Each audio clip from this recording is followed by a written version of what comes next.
So thanks for having me, and thanks for giving the plug for the great lunch that's up next. I'm a community organizer, and I want to give some insights on what I've learned as a community organizer and how I hope that's relevant to the work that you all do. And I'm going to kind of take you to start just on a little bit of a geographic journey of how I became a community organizer.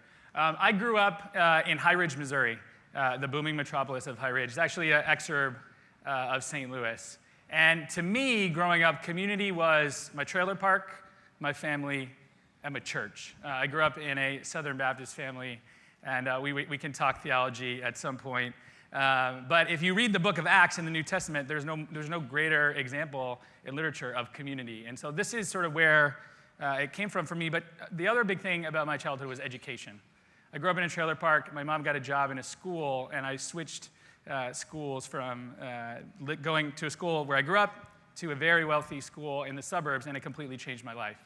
And it led me to a very tiny school called Wabash College in Indiana, and then ultimately to Harvard Divinity School, where I got my Master's of Theological Studies. It was there where I first learned what community organizing was. I was working with these kids in Roxbury and Dorchester in sort of inner city Boston. And what they wanted was very simple. They wanted their schools to have the same kind of funding that kids who grew up in Newton, Massachusetts were getting. And so they ran an organizing campaign. And they, through the power of coming together and watching people build real community and then take that community and put it into action, they were able to get $13 million added to their school budget for more guidance counselors, better books, and better infrastructure. And I said, whatever that was that I just experienced as an organizer, I want to do that with my life. That then led me to wanting to change the people that were actually making those laws. And so I ended up working 2 years in the 2004 campaign, for a while for Howard Dean, and then for a while for John Kerry. And I learned a lot from failure in 2 years of my life that I'll never get back, losing to George W. Bush, but we can talk about that at some other time as well. But it was in New Hampshire. I spent about 9 months in New Hampshire. And it was in New Hampshire that I first had an experience kind of on a bigger scale building real community. And we put together a program there that later became kind of it was like the beginning seeding of what ended up becoming the work that I did for Barack Obama in the South Carolina primary. And when I got to South Carolina, I was there for about 9 months in 2007, got there before anybody knew how to pronounce our name. There was really two things that were happening with community in South Carolina as far as I saw it. One is we were building our own community. We started with this concept of neighborhood teams, which I'm going to show you how that evolved in a second. But the second was going to where community already existed. And I remember very early on, as I got to know South Carolina, this guy said, in the African-American community in South Carolina, you go to the church to get the good, you go to the prison to get the bad, and you go to the barbershop to get the real. So we went to the barbershops and beauty salons. We went to the churches, and we started to build community and bring people into the community we were trying to create from the communities that already existed. That then led me to a bunch of other states in the primary. And I ended up in Ohio in the general election, and I was the general election director there. And that's where we really sort of took this concept of neighborhood teams to another level. And by the end of that campaign, we had 1,000 neighborhood teams in Ohio alone. I'm going to sort of show how that evolved in a second. I then went on and sort of ran the national, it was called Organizing for America back in 2009, 2010. We worked on things like passing the ACA, on healthcare. We worked on Wall Street reform and some other things, and sort of took this model of organizing that happened on a political campaign and put it to practice in a more legislative context. And then I was the national field director, I was already mentioned, on the 2012 campaign. And that's where we sort of took the model that we had developed in 2008 with the neighborhood teams and really took it to scale as it related to the technology, the digital, and the data sort of evolutions in society. When we started the campaign in 2008, Twitter didn't exist. And 4% of people had a tablet in the start of the 2012 campaign. And so there was all this evolution of technology happening. And so I'm going to talk a little bit about what that looks like. After the campaign, though, we started a company called 270 Strategies. 270 is not we didn't get to 360 degrees. 270 is the number of electoral votes that you need to elect a president. And so we have then taken those lessons of organizing, particularly as it relates to the technology and digital advances of the 2012 campaign, and now applied it in a bunch of different contexts. And that's how I want to sort of end the talk today. But there's been a lot talked about when you think about the Obama campaign, but I want to get in the nitty-gritty.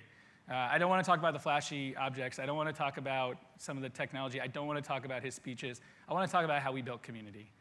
because that's what you're doing every day. And I thought it would be better to show you than tell you. So here's what we were doing on the campaign. As a national field director, I had to look at what were we trying to accomplish, what were our goals. Our goals were to get 270 electoral votes, and unfortunately, the way our electoral system works, that narrows it down to about 10 states in all reality. And so the goal was then to how do we actually win those states, and how do we build a community in order to do that. So we looked at each one of those states, and I'm going to use Ohio here as an example because it's a state I know very well. We looked at Ohio and said, what is the community that we're talking about here, and what does that look like? Well, in the state of Ohio, we're talking about a state with about 11.5 million people, and we're talking about a voting age population. Don't worry about some of these sort of technical terms, but the voting age population is about 8.8 million, and we knew that we needed about 5 million votes to win. But to me, this number didn't matter at all at the beginning. What mattered to me was this number, which was our community. We knew that in order to mobilize and to build real community and turn out the vote that we wanted to turn out, we were going to need a community of about 180,000 people that were coming together in order to do that. So we broke it down. We said, this is a massive task. So we started to sort of build in layers of accountability and layers of organizing. We started by just taking the state and breaking it into 3 and having 3 people that were our community organizers for that part of the state. We then said, let's go down even deeper, and we built regions within each one of these sort of bigger areas. And we broke down each one of those regions even further into, if you look at this sort of, these regions were within that kind of third of the state. So we broke it down even further into 10 regions. Now, these shapes look a little bit odd, and it's true in politics, some of the shapes are odd. This wasn't our version of gerrymandering. This was to break down regions to about the same level so that we had about the same population, the same community that we were trying to build, so that each one of our organizers had about the same goals. And we tried to break those down based on how people already identified, what kind of neighborhoods they already lived in. And then from that, I'm going to take the one down here that's sort of close to Columbus and sort of look at it. So then we broke down from that kind of all the way down into a region. And all of a sudden now at the regional level, we're talking about a community that somebody is trying to build. It's about 6,000 people. The most important person to me in that was our regional field director. This person was responsible for building that community. And the person that was sort of held accountable for that. And Liz McKenna actually wrote a book about community organizing, about the campaign, that everybody should read. It's probably the best real detailed analysis of what we actually did. Within that region, we then broke it down into, we called them field organizers or community organizers. And our basic principle was no one can manage more than 7 or 10 people before they become basically a number on a spreadsheet. And we found this from studies we did in 2008, that people actually built real relationships at about 1 to 10, or 1 to 7 was even better, 1 to 5 was almost perfect. But once it got bigger, the relationships stopped to be meaningful, the training stopped to be real, and the communication stopped being two-way and became very one-way. So that's the philosophy that we took. So we broke it down into what we call field organizer turf, or community organizer turf. And within that turf, all of a sudden you have an organizer that has about 400 people that they're trying to build within that community. And the guy in this area was a very interesting guy named Ledrow, who had the area, one of the field organizer turfs within this part of Ohio. And his job was to build the community in this part of Ohio, using all of the technology that we had to magnify that, but to actually build real community in that area. We then broke it down even further. What we were trying to do is go to scale, run a presidential race nationally, but treat it like a city council race. And so we went beyond the field organizer turf all the way down to what we called neighborhood teams. And this, to me, is where we really learn how to build real communities. So I'm going to take sort of just one of those communities and talk a little bit about sort of how we broke that all the way down. So when we got to this level, we were talking about a community of about 180. And the neighborhood team leader in that community was a volunteer working for the campaign. And on election day in 2012, at about 5 o'clock in the morning all across the country, 10,000 of these neighborhood team leaders woke up in the morning and they ran our campaign. It wasn't run by a paid staffer from headquarters. It wasn't run from a marketing campaign out of Chicago. It was run from John Lee's garage in Ohio. He was our neighborhood team leader there. He was talking to people who came in as his volunteers, who he had been working with sometimes for 6 years, but often for months, who he knew, who had gone through a lot of things. They had gone through a lot of things together. And they were going out to turn out to vote people that they themselves had registered, that they themselves had a conversation about healthcare with, that they themselves had persuaded to vote. And all of that sounds interesting, but what does it actually really look like? So I'm going to try to show you a video to get there. Strength resides in the thousands of volunteer leaders already organizing themselves into teams across the country. This is an introduction into the leadership roles that keep our organization running. This is the Neighborhood Team Model. I am Cheryl Ellis. My title is Neighborhood Team Leader. I just try to do the best that I can so that we can grow and build as an organization. We need to make sure we're getting more volunteers involved and continuing to grow the electorate. And it's urgent that we start now. I've been able to recruit volunteer team members who are now experts, and now they're acting as coordinators. Who is planning to come to tomorrow night's phone bank? Awesome. One way that I have seen this campaign empower people is just by watching them learn to phone bank. Okay, we're going to be focusing on two main things this evening. We're going to be signing up volunteers, and then we're also going to be moving undecided voters. One of the most important things I do as the phone bank coordinator is train new people. And when you run across an undecided voter, give them a chance to express their concerns. If we can relate to them and tell them how we've been impacted personally, that is what's going to make the difference. Every phone call I make, that could be the phone call that re-elects President Obama. The goal today is to register 4 people per person. Oh, I absolutely love being the canvas coordinator. Over here, we're going canvassing, knocking. We're going door to door, and we're going to community events to find new voters. Let's go rock and roll! All right! I'm out, I'm in my community, people know me. Hey young man, how you doing? Chrissy's such a good canvasser because she has a passion for this. We definitely need to get your contact information and give you a call.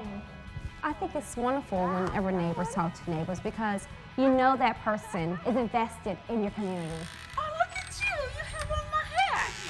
I'm responsible for training people to go out and arm themselves with the proper knowledge to go out and canvass their neighborhoods. Chrissy, we just got somebody at that house. Yep. Since as a team we're doing so many different tasks all the time, we really need a system to track all of those activities.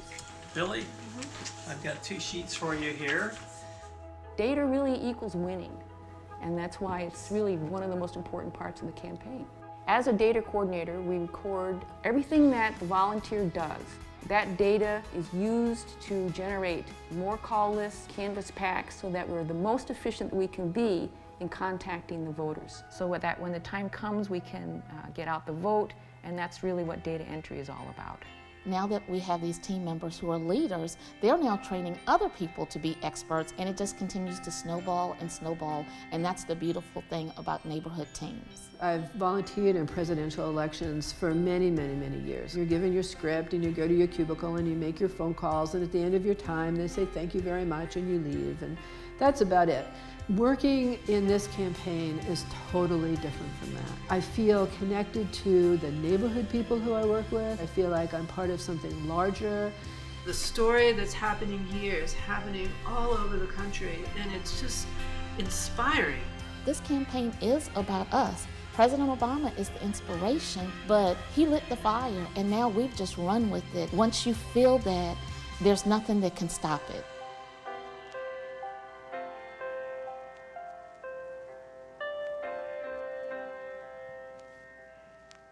So it's a long time ago, huh?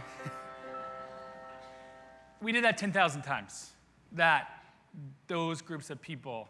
I think there was a couple things in that video, and I know it was a little bit long, but I wanted to show you because to me what it was about, that video, is that people in that video felt like they were a part of something bigger than themselves. They also felt like, you heard the one woman say, the call that I make really matters. When we felt like we were really successful is when one of those folks at the bottom of their personal email wrote, John Lee, neighborhood team leader. He actually identified that as part of his identity, as who he was, in the world, and that's what we were trying to get to. It took a lot of lessons that I'm going to talk about in a minute, but I want to talk just a little bit about the application of some of those principles outside of politics, and in many cases, the work that all of you are doing. We've worked with about 200 different partners since the campaign. And this is just kind of a sampling of some of those partners in the corporate sector, in the nonprofit sector, and in the political and a bunch of political campaigns. And in all of that, what we have been trying to do, and I'm sort of new to the community movement in some ways, what we started calling it is engagement. So that what we are trying to do is help companies or big nonprofits, our causes, or political campaigns find their community, engage with them, and then mobilize them to take action. So I want to talk about a couple examples of that. One is actually based right here in New York, one of the companies that we first worked with, Farmigo. So they're basically an online farmers market. And what they try to do is connect farmers directly with consumers, sort of take out the middle grocery store. And their community is based on people that come to Farmigo because they believe in some core values. Sustainability. They believe in local produce and health. And what they have done as a company is basically their entire mission, their entire product is about building community. But the way that they've built it out is not through sort of a traditional marketing approach and having the best digital ads program combined with other forms of direct marketing. What they've done is actually build a model by which the way in which that people get the produce directly from the farms is to have what they call organizers, which is somebody that agrees to get a group of other people in their community. The food comes to their house and other people come, and it has created additional community with people that have very similar values and come at it from the same sort of perspective. It's baked into their business model and has been incredibly successful and something that I'm really proud of. And I think there's some lessons I'm going to talk about with that in a second. The second company that I wanted to mention is a company called Nextdoor. And it's an interesting company. It's based in San Francisco.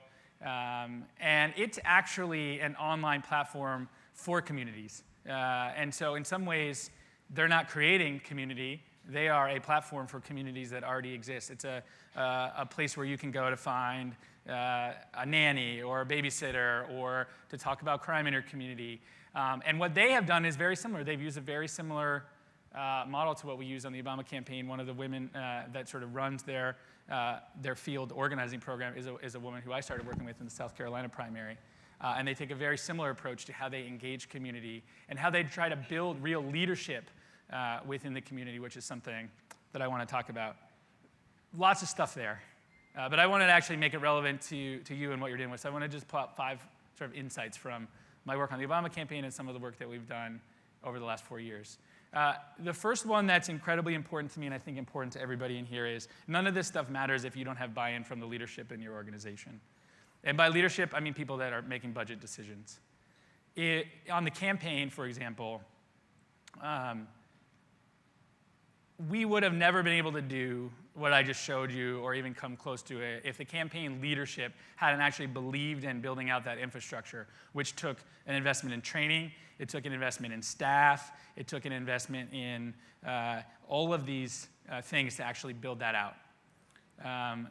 Campaigns that I had worked on before, what we call sort of volunteerism on a campaign or what we call community, it was always seen as icing on the cake, or sprinkles even.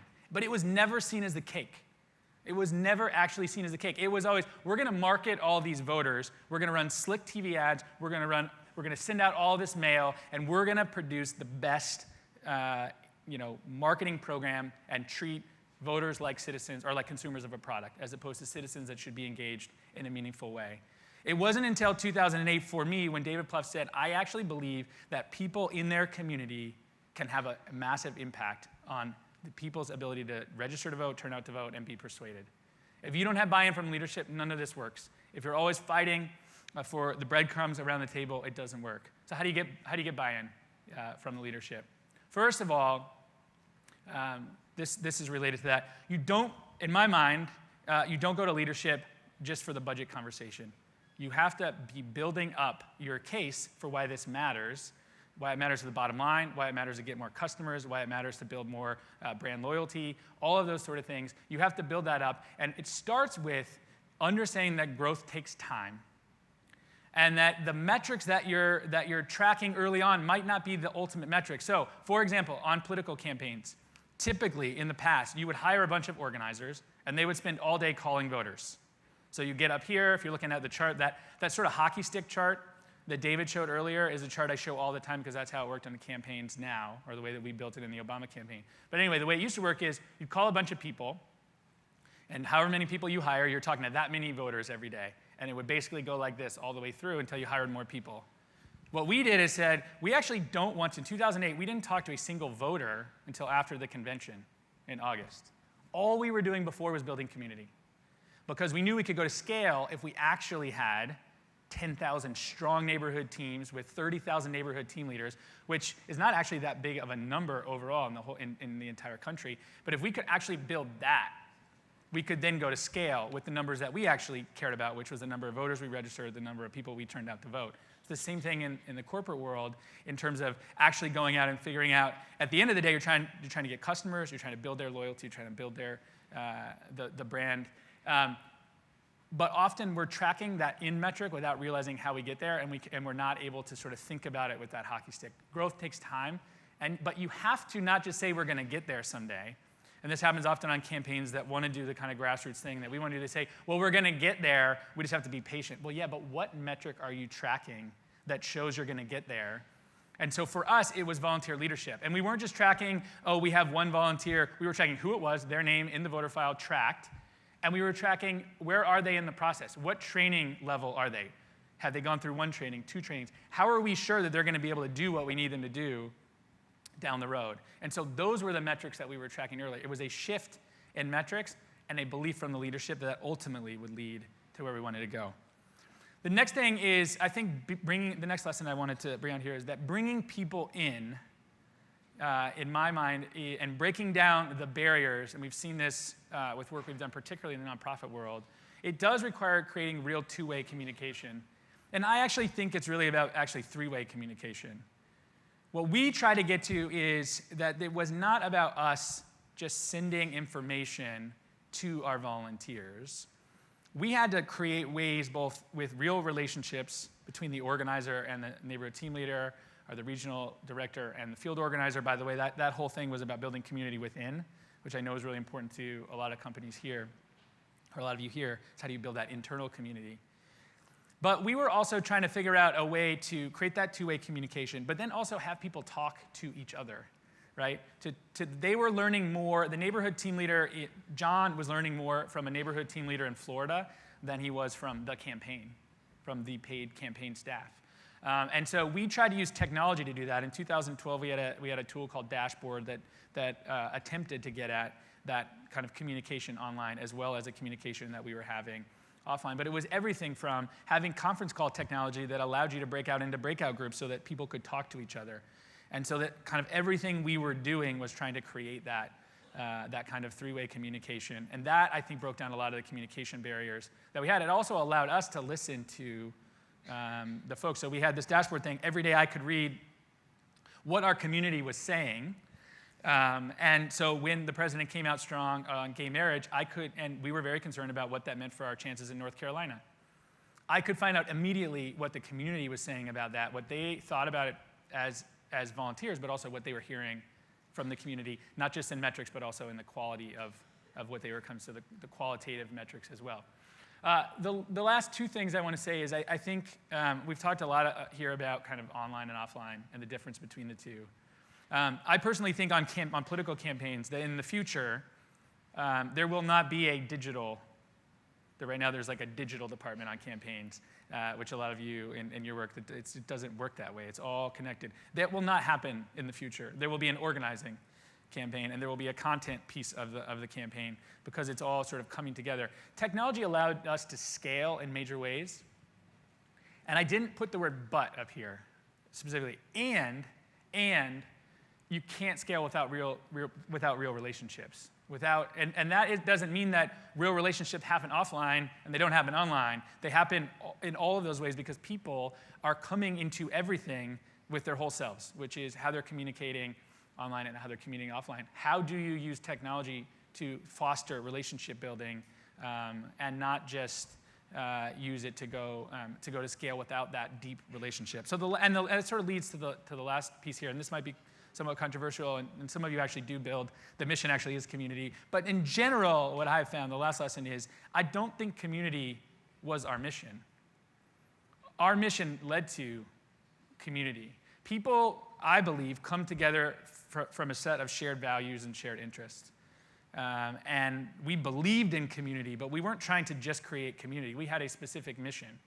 And it was based on people's values and their shared interests, and it also had specific goals attached to what that mission was and how we were going to achieve it. And we let people in, and we let them feel. Our motto on the campaign really came out of the Iowa caucuses in 2007. It was just 3 words: respect, empower, include. And at the time, it felt kind of hokey. It was like this thing that was up on the wall, and did it really mean anything? And when we brought everybody together after some of the primaries in 2008, we said, what did we learn together? And how can we iterate on that? People kept coming back to that phrase, even people who weren't in Iowa. They said, that's the kind of community we were trying to build. One that really respected people, one that really empowered people, and one that really included them in the campaign. We were the first political campaign to let everybody have access to our data. If you were a volunteer, you had access to our data. It used to be something that only the campaign professionals in headquarters had access to. We said, why shouldn't everybody have access to it and be able to update it and be able to own it, to actually really own it, to have real responsibility, to give them actual goals, and to come in with a sense of what our overall mission needed to be, but to actually really empower people to really own the campaign. So to me, and I've seen this in the work that we've done, is if we're just trying to build community, in some ways, that does matter in the world.